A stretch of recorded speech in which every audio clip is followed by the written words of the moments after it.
विद्युतधारिता है उसमें जो नया टॉपिक है वो है संधारित्रों की प्लेटों के मध्य परावैद्युत पदार्थ की उपस्थिति का प्रभाव क्या होता है।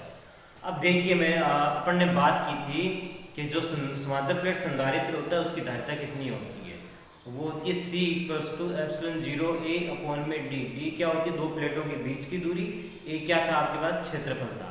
अब रही बात, वो तो क्या है, जब आपके पास संधारित्र के मध्य वायु है, मतलब यह निर्वात है, तब है।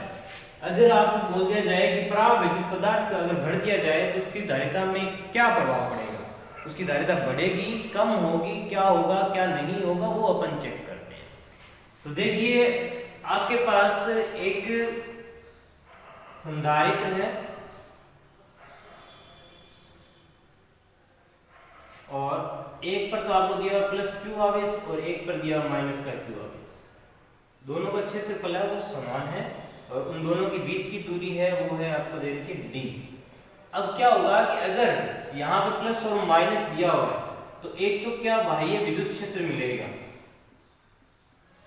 ठीक है, एक बाह्य विद्युत क्षेत्र मिलेगा E, या खाली Ex, या फिर क्या करते हो खाली E से नाम दे दिया।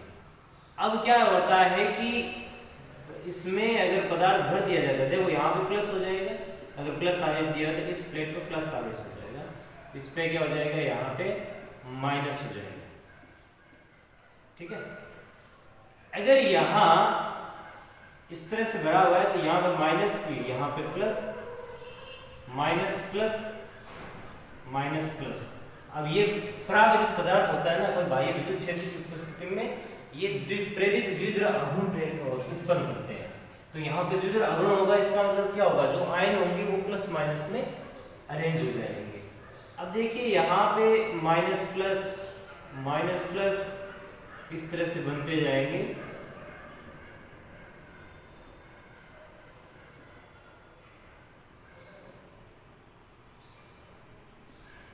ये इस तरह से आयनों का क्या हो गया, निर्माण हो गया, मतलब विद्युत द्विध्रुव का निर्माण हो गया।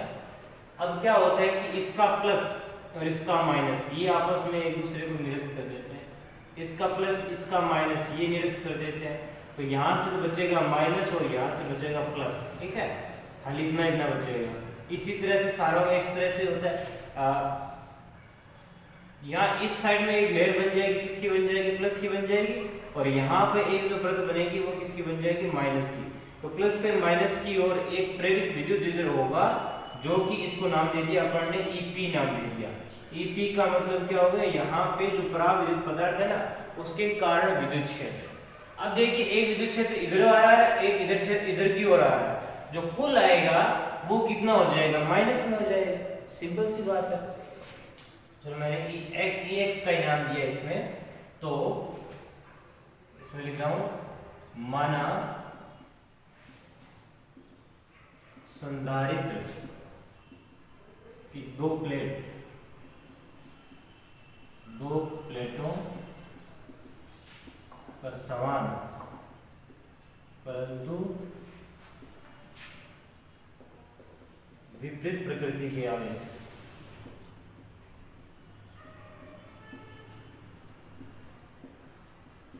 +q तथा -q दिए गए हैं। इन प्लेटों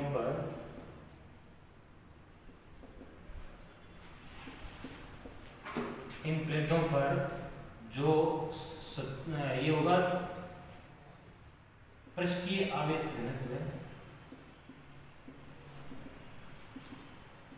वो है सिग्मा, ठीक है। उसके बाद में क्या होगा, इन प्लेटों के मध्य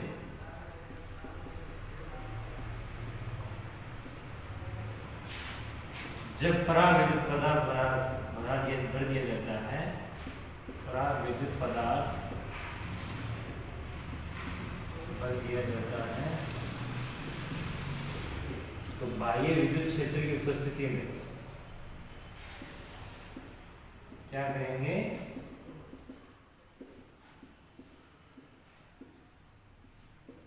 प्रेरित द्विध्रुव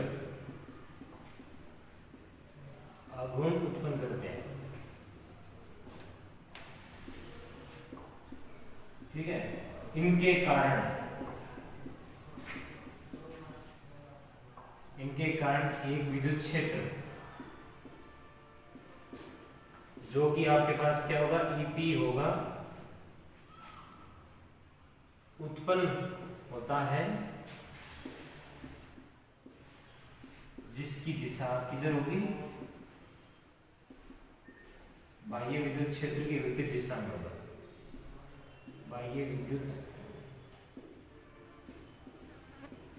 क्षेत्र के विपरीत होता है, विपरीत होती है। सिंपल। अब देखिए कितना होगा कितना नहीं होगा। अच्छा, इसके अंदर जो है ना विद्युत क्या होगा, सिग्मा पी होगा। ये जो घनत्व होता है ना पृष्ठीय तो सिग्मा पी है। तो अगर अपन बात करते हैं सी का मान कितना होता है, सी बराबर कितनी होती है, सी बराबर होता है क्यू बटा वी होता है, अपने मुझे चाहिए वी चाहिए। अब वी बराबर क्या होता है, ई डी होता है, क्यों, पिछले अपन समांतर प्लेट संधारित्र में किया था। अब ई डी होता है, ई का मतलब क्या हो गया, तो यहां करेंगे कि प्लेटों के मध्य ना, प्लेटों के मध्य जो परिणामी विद्युत क्षेत्र होगा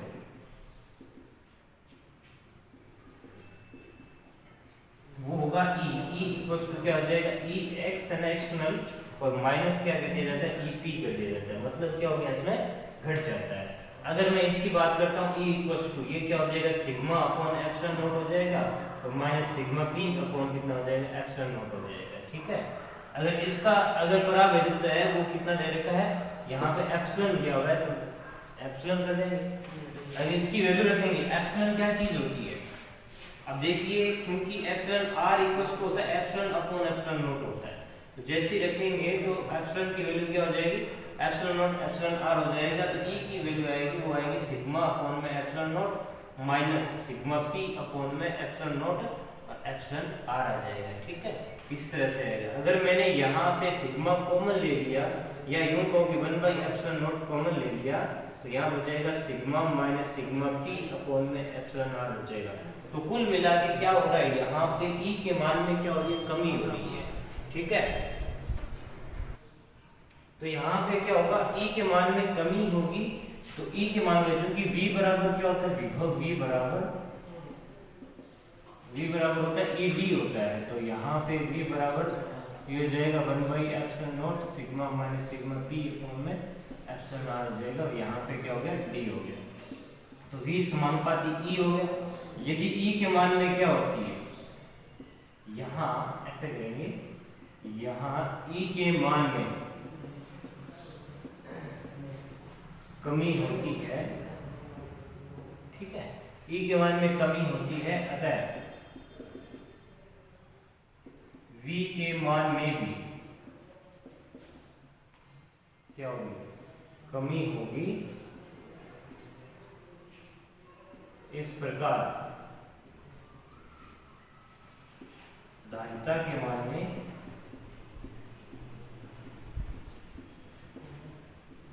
वृद्धि हो जाती है। ठीक है, धारिता के मान में क्या हो जाती है, वृद्धि हो जाती है। और मतलब क्या होगा, v का मान कम होगा, धारिता का मान क्या हो जाएगा, बढ़ जाएगा। अतः संधारित्र की प्लेटों के मध्य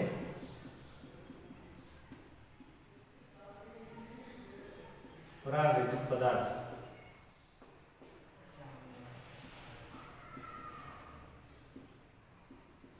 बढ़ने से धारिता का मान बढ़ता है। अब इसके अंदर अलग अलग केस होंगे, कितना बढ़ता है कितना नहीं बढ़ता है, वो अपन चेक करते हैं। देखो नेक्स्ट हेडिंग अपने पास है कि संधारित्र की धारिता जब दोनों प्लेटों के मध्य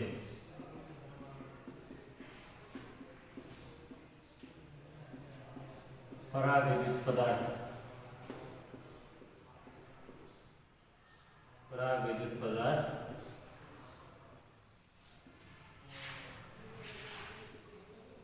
पूर्णतः भरा हुआ,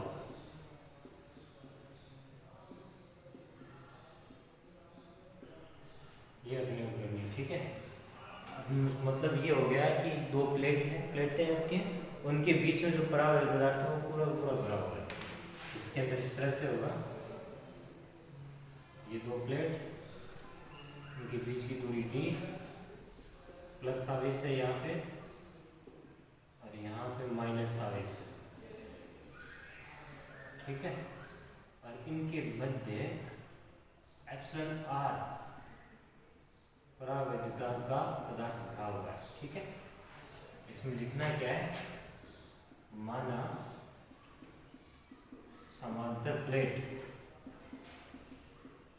संधारित्र की प्लेटों के मध्य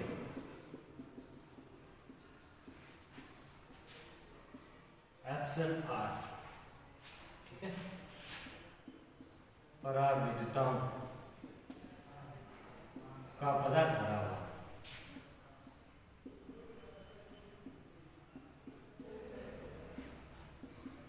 ठीक है। अब देखिए इस कंडीशन में अतः जो धारिता होगी वो कितनी होगी, धारिता C बराबर कितना होता है, Q बटा V होता है। समीकरण नंबर 1 का सबसे पहले ये चीज होगी, तो अपने को हमेशा V चाहिए, V का मान निकालना पड़ेगा। अब V का मान निकालने के लिए क्या करते हैं अपन, इसके अंदर देखना पड़ेगा। तो विभव V बराबर क्या होता है, V बराबर होता है E और यहाँ पे कितना D, विद्युत क्षेत्र इनटू डिस्टेंस। विद्युत क्षेत्र यहाँ पे क्या माध्यम है, तो यहाँ पे E है वो क्या है, माध्यम कर दिया जाता है। माध्यम के EM का मतलब क्या हो गया, माध्यम में विद्युत क्षेत्र, ठीक है, ये जो चीज आ गई।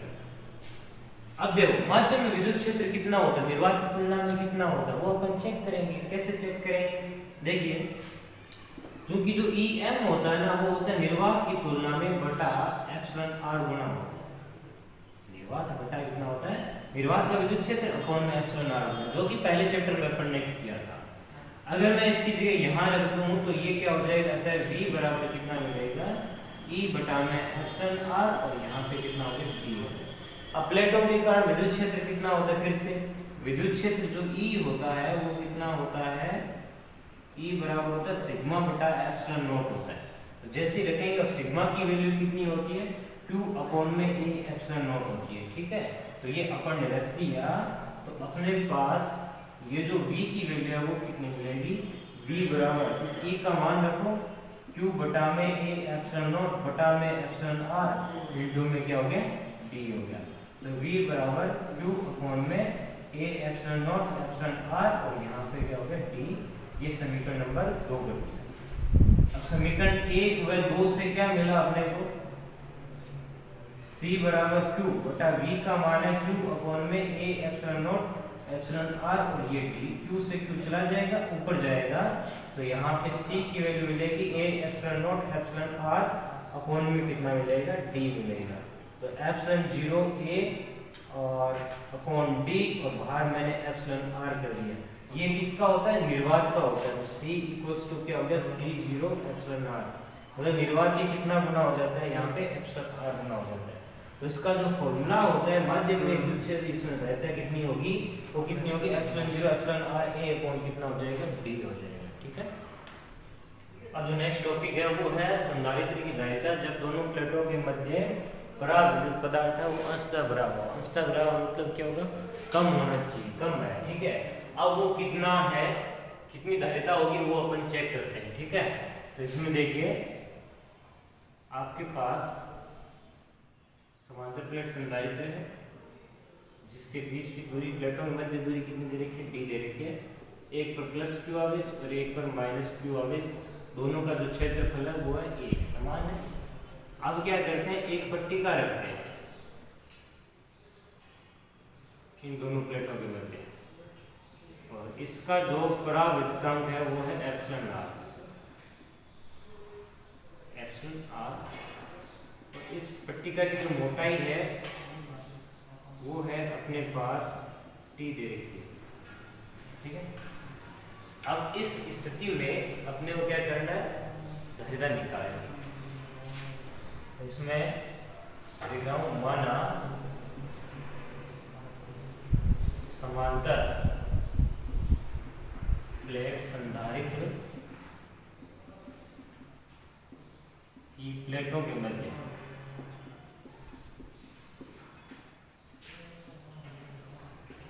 एप्सिलॉन आर पराविद्युतांक तथा टी मोटाई की एक पट्टिका रखी गई है।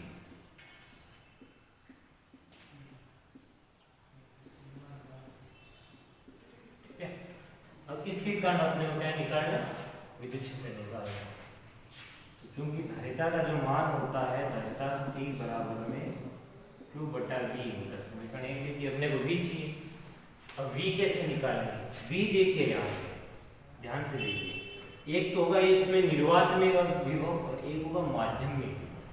सुनाई बात, तो यहाँ पे निर्वात में विभव और यहाँ पे क्या होगा, विभव कितना हो जाएगा, प्लेटों के मध्य विभवांतर, वो कितना होगा, V बराबर में निर्वात में विभवांतर प्लस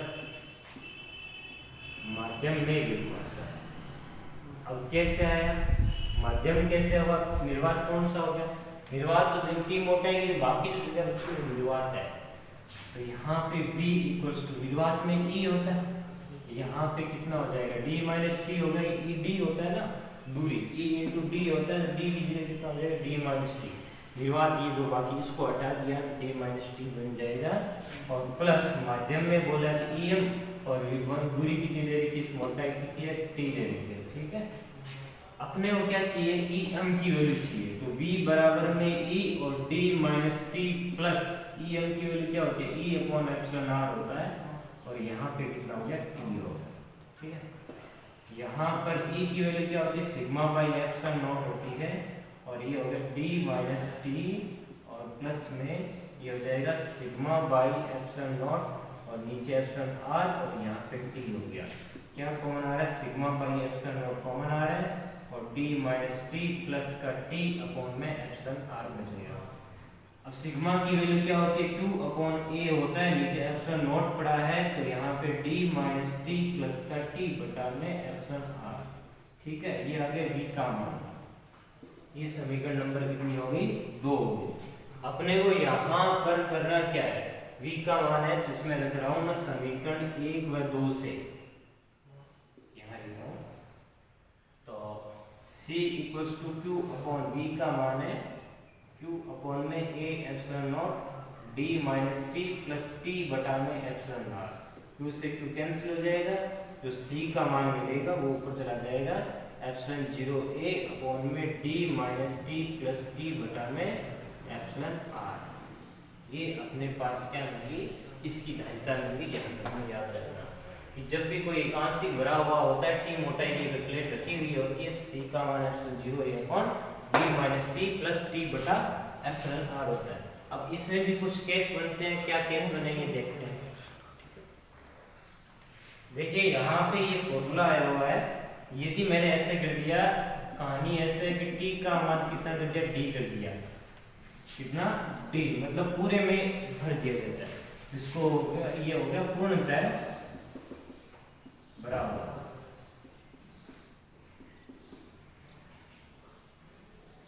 जैसे रखेंगे C की वैल्यू कितनी हो जाएगी, एप्सिलॉन 0 A अपॉन ये D माइनस T, T की जगह D रखना है, तो D minus T plus D upon में एप्सिलॉन R। ये कट गया, एप्सिलॉन R ऊपर चला जाएगा, तो ये हो गया epsilon 0 epsilon R A upon में कितना हो गया, D, जो कि पूर्णतः जो अपन ने केस किया था उसके जैसे। यदि आपके पास T का मान 0 का मतलब क्या हो गया, यहाँ पे निर्वात है, कोई प्लेट पर ये पट्टिका नहीं रखी गई, तो उस कंडीशन में C की वैल्यू क्या हो जाएगी, एप्सिलॉन 0 A अपॉन T की 0 रख दो, तो D माइनस 0 प्लस 0 बटा में एप्सिलॉन R। तो C का मान कितना मिलेगा, एप्सिलॉन 0 A अपॉन में D, जो कि अपने पास समांतर प्लेट संधारित्र का दोनों प्लेटों के मध्य निर्वात होता है तो प्राप्त होता है। ठीक है, देखिए आपके पास नेक्स्ट टॉपिक है, वो है समांतर प्लेट संधारित्र की धारिता जब प्लेटों के मध्य विभिन्न मोटाई की अलग अलग परावर्तन की प्लेट रखी गई हो। मतलब क्या रखना है, आपकी वार एक जैसा परावर्तन नहीं, अलग अलग बराबर कैसे होगा। ये ध्यान से देखना,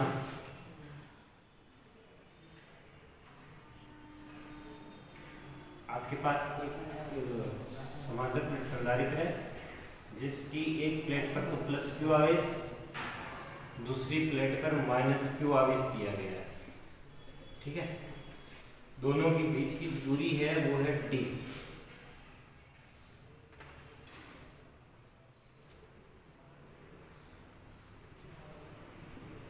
अब क्या किया,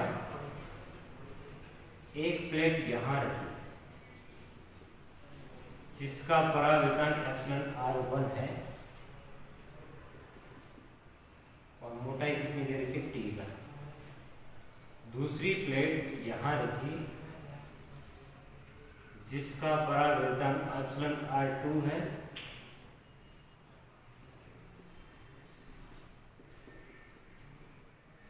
और मोटाई दे रखी T2। इसी तरह से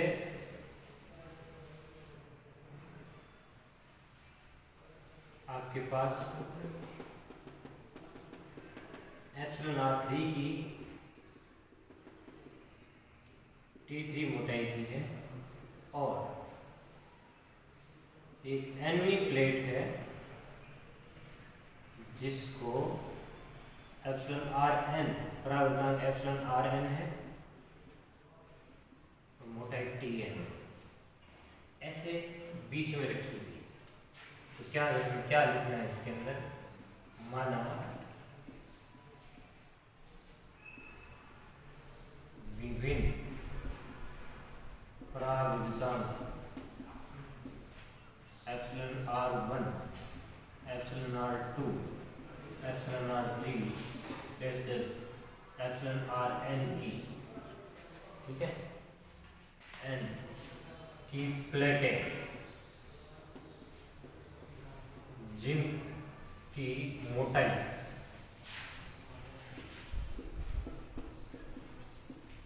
क्रमशः T1, T2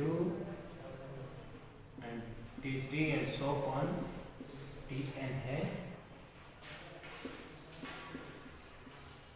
रखी गई है।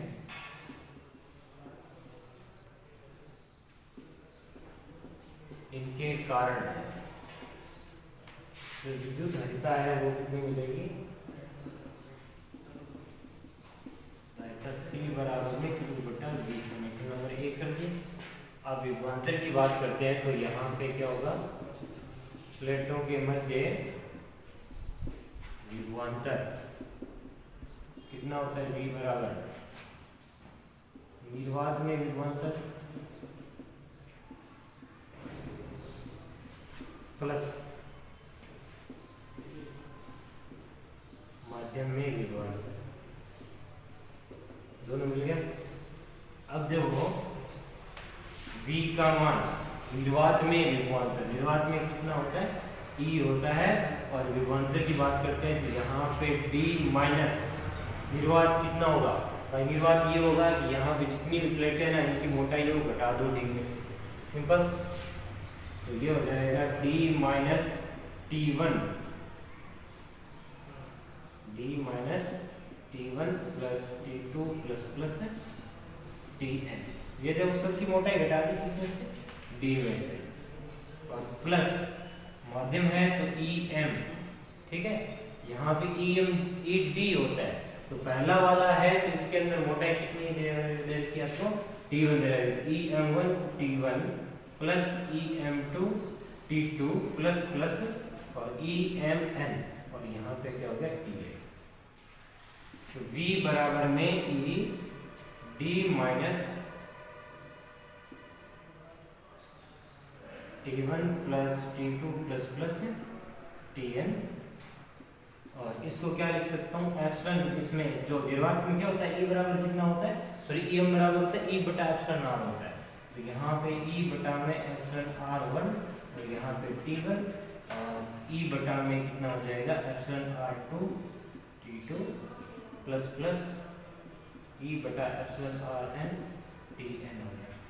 सब में से कॉमन क्या है आपके पास, E कॉमन आ रहा है, तो यहाँ से बचेगा d minus T one plus T two plus plus T N बचेगा, और प्लस यहाँ से बचेगा टी वन बटा में epsilon R one, T two बटा में epsilon R two plus plus T N बटा में एप्सिलॉन आर एन। ये बच गया। अब देखिए इसका मान होता है सिग्मा बटा एप्सिलॉन नॉट, और यहाँ पे क्या होगा d minus T one plus T two plus plus T N plus T one बटा में एप्सिलॉन आर वन और टी टू बटा में epsilon R two plus plus और टी एन बटा में एप्सिलॉन आर एन। ये इसका वैल्यू मिलेगी। ठीक है, अब देखो सिग्मा की वैल्यू रख के चेक करते हैं कितना आता है। देखिए सिग्मा की वैल्यू रखते हैं, सिग्मा बराबर होता है क्यू बटा एप्सिलॉन सॉरी क्यू बटा ए होता है।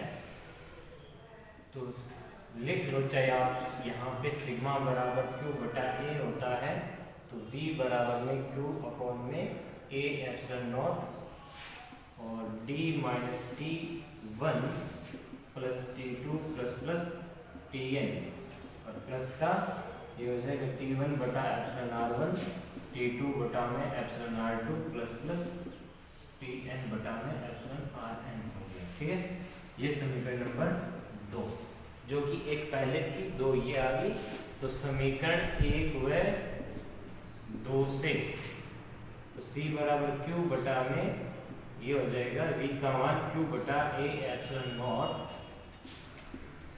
d minus T one plus T two plus plus T N और प्लस का टी वन बटा में एप्सिलॉन आर वन और टी टू बटा में epsilon R two plus plus और टी एन बटा में एप्सिलॉन आर एन।